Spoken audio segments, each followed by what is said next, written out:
I'm sitting at my desk, checking my emails, and all of a sudden, I hear this commotion off to my left. And it's some editors, and they're talking about something that's happened. And I overhear one of them say, some Americans have been shot on the way to Rocky Point. We need somebody to get down there right away.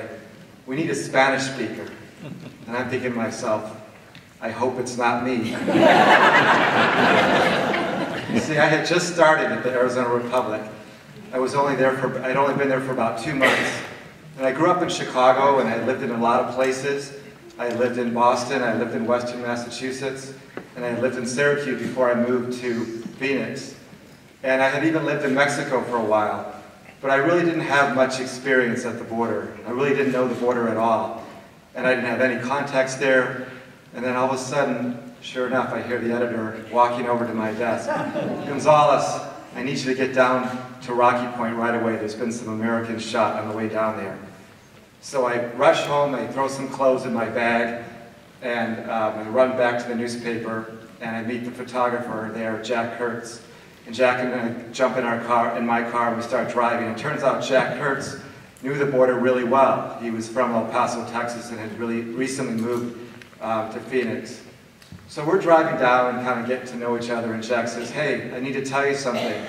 I've got some tickets to go to Cuba to photograph some stuff on my own in Cuba, and if this story lasts for more than 2 days, I'm going to have to bail on you. So I was like, okay, we'll figure it out when we get to that, Jack. So we drive down, we cross the border, and we drive over, start heading down toward Rocky Point. I'm sure you guys have been down to Rocky Point before, and we're driving. It's totally desolate, just desert, and all of a sudden, off to our right, we see this little chapel.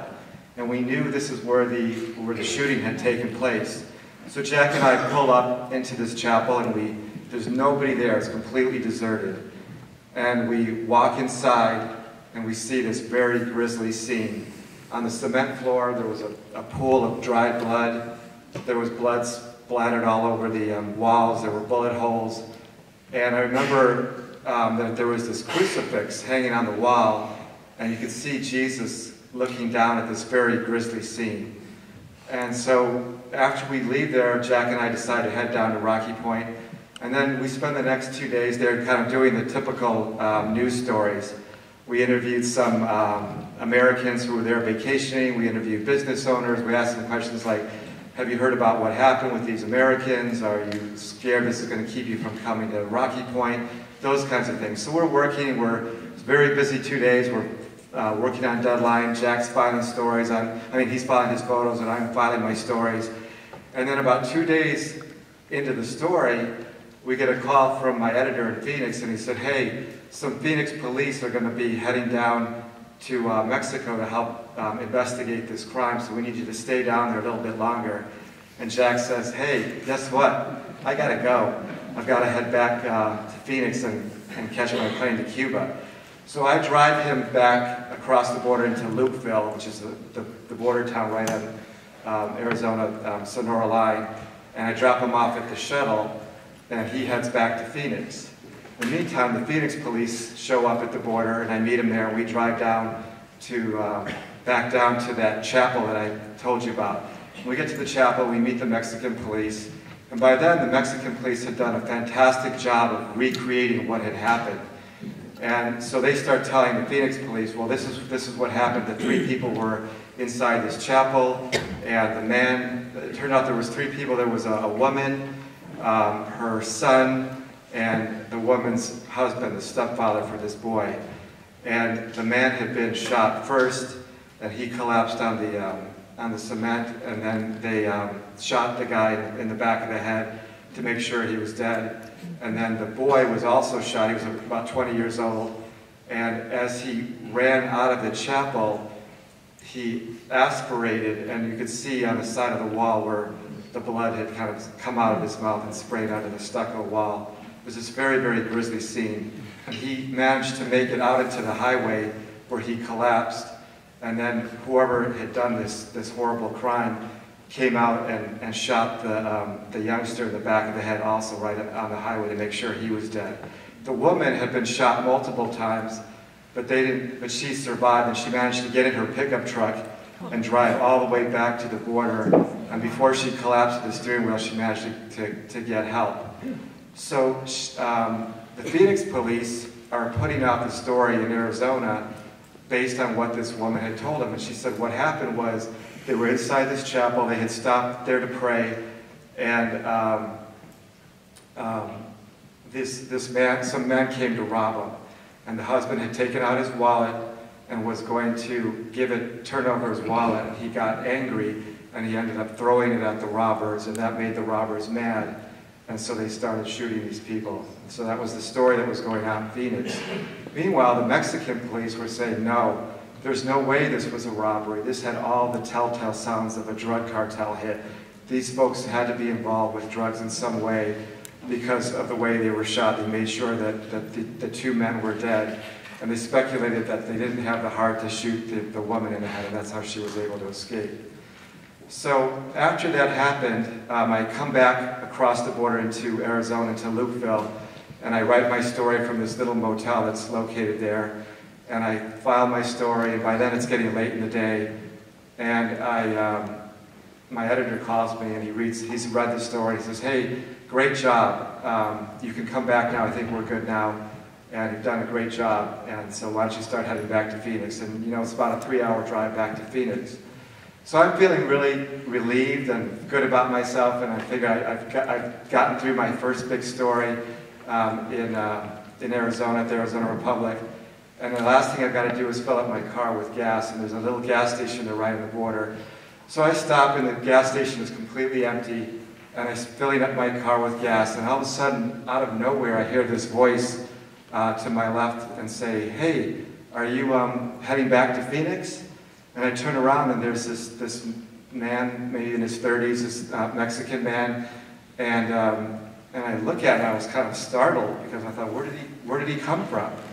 So I said, yes, I'm heading back to Phoenix. And he says, hey, can you give me a ride? I'm like, why do you need a ride? How did you get here? And he says, well, I got here on the shuttle.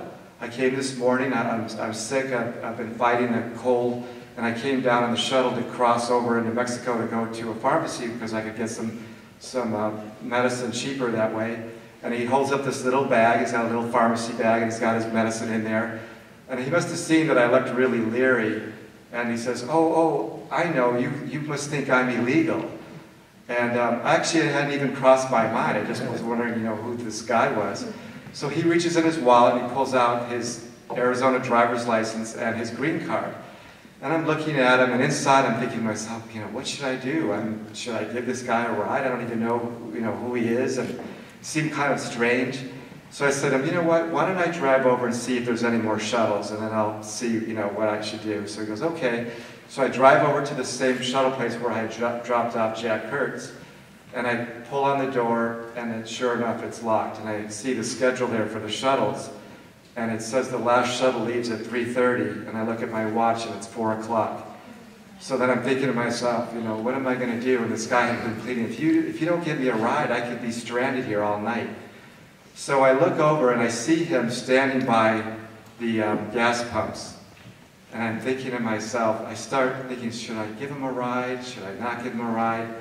And in my mind, I start imagining just blowing right past him and getting on the highway, just gunning it. And seeing him, looking in my rearview mirror, it's kind of seeing him, as I drive past him. And then I start thinking about when I lived in Mexico and how hospitable people had been to me and how many times people had helped me and how much it's part of the culture to help people out whenever you meet strangers and to invite them into your homes. And I also am Mexican-American myself, and I knew how our family had been. And so I started thinking, screw it, I'll give the guy a ride. So I pull up, and I said, get in. So he hops in the car, and of course he's super thrilled to get a ride back to Phoenix. So we start driving, he's a really, really friendly guy. And that puts me a little bit at ease, and we start driving, and all of a sudden, just minutes after I'm driving, I look in my rearview mirror, and I see a Border Patrol car trailing me. And all of a sudden I'm thinking, uh-oh, what if this guy is illegal? How am I going to explain this to my editors when they get involved? Saying, your reporter's been arrested for transporting illegal immigrants. So we drive a little bit longer, and sure enough, his lights come on, and we pull over, and I see the Border Patrol agent through the rearview mirror coming up to the vehicle. And then the weird thing that happened was I had my moonroof open, and I see the guy next to me pull out his green card, and he's sticking it through the moonroof. He's not even waiting for the Border Patrol agent to come up and even ask him for his green card. And the Border Patrol agent takes the green card through the moonroof, and he's looking at it, and then he asks me for my driver's license. And then he goes back to his car, and we're sitting there for a while, and a little while later he comes back and says, "Okay, you guys are clear to go." So I breathe this big sigh of relief, and well, everything is fine. The guy really is who he says he is.